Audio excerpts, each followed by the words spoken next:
So, who you want to go with in place of Cuz? Sort of going through it now. We'll think about it throughout the day and make a decision on game night.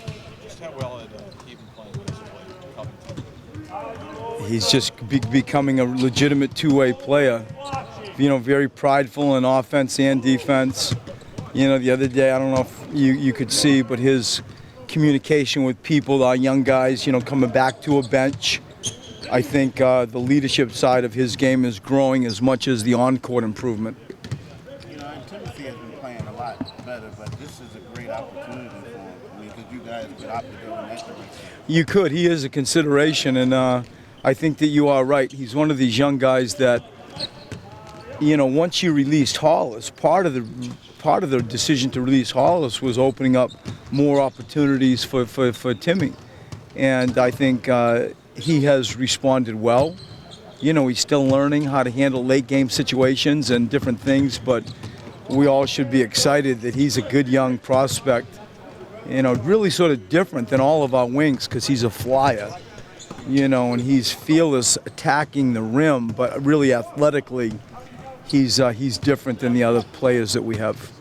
Right. When you look at this, first question is, what makes Dallas so good? Because they turned it around. They won 7 out of 10, 4 out of 5. They had a crazy back-to-back where they beat the Cavs and they beat the Spurs. What makes them so good at this particular stage? I feel like when I study it, the thing that's been handed to Rick is that, especially like with his point guards, and think about all the times where somebody gets off a plane and you start them. Somebody walks into practice and you teach them 2 plays and then they play that night.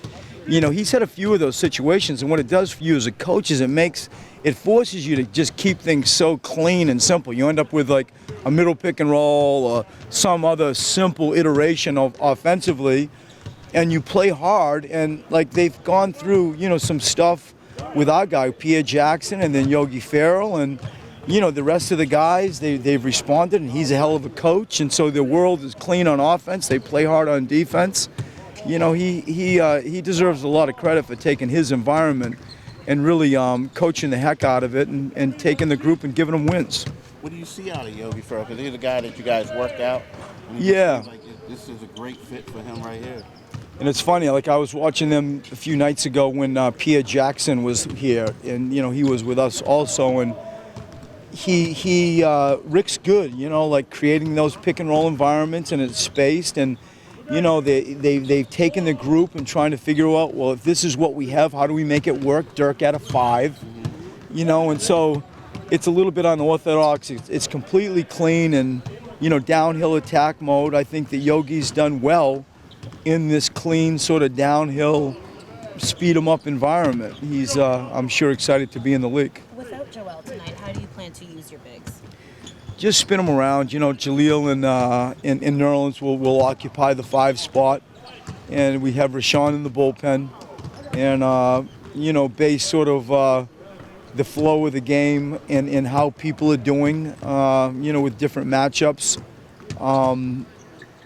and judge that as it relates to who plays more, Jaleel or Nerlens.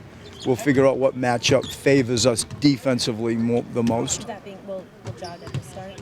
Jaleel will start, yes. Yes, he will. How do you frame the month of February now that this team, after what was able to accomplish in January? Every team sort of comes to the All-Star break in different moods.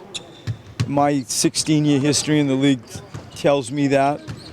And it's an opportunity, I think, to end strong in a very sort of defined stoppage in NBA seasons. This is a part of our landscape, like when your kids' Christmas break is a part of your school. Like All-Star break, and this year it's longer than it's ever been, which in many ways is dangerous, is just a part of the NBA calendar, the rhythm to how NBA people think. And I feel historically what I've learned is, if you can lock in and really get greedy and stay focused, maybe it's an opportunity to go steal some wins.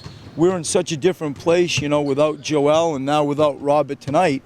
You lost two starters from a group that was playing quite well, but we've always tried to get it done by committee. I think if we're anything, we are a team. somebody will emerge, and those types of things, come to my mind when you talk about the lead up to going away for 8 days. Is it safe to say that Robert probably won't play tomorrow? No, it isn't. No, it truly is a day-to-day thing. The thing that I don't want to do, and this is my instruction to the medical staff and to Robert, I don't want to play catch-up. We have 9 games, I think, in 16 days.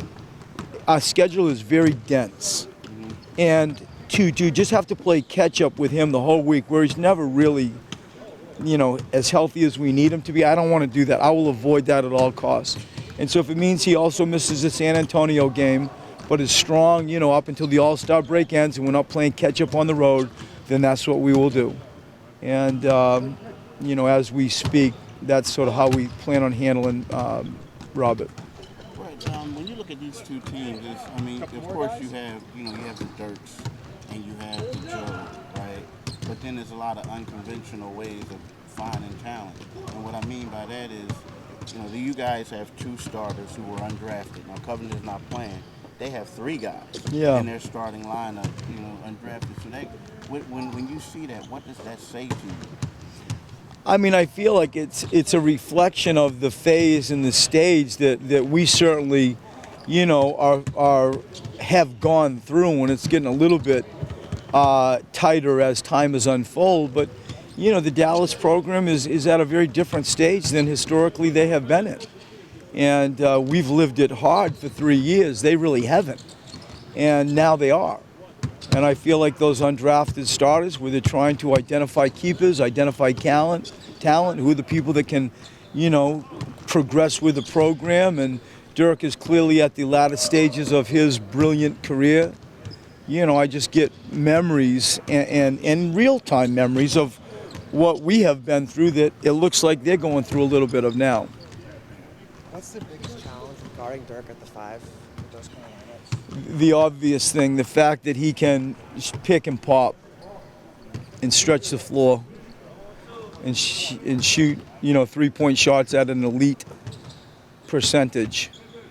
It's an unusual sort of position that when people can do that, it causes tremendous defensive problems. A lot of coaching meetings, like how do you deal with this? And DeMarcus can shoot threes, and Joel Embiid can shoot threes, and there are some other 5 men in the league. Marc Gasol, Horford can shoot threes. He is a 4-man that really can shoot threes. That's now playing the 5, and so it's really that pick and pop, trying to find him on the 3-point line, that is my first tremendous challenge that comes to my mind.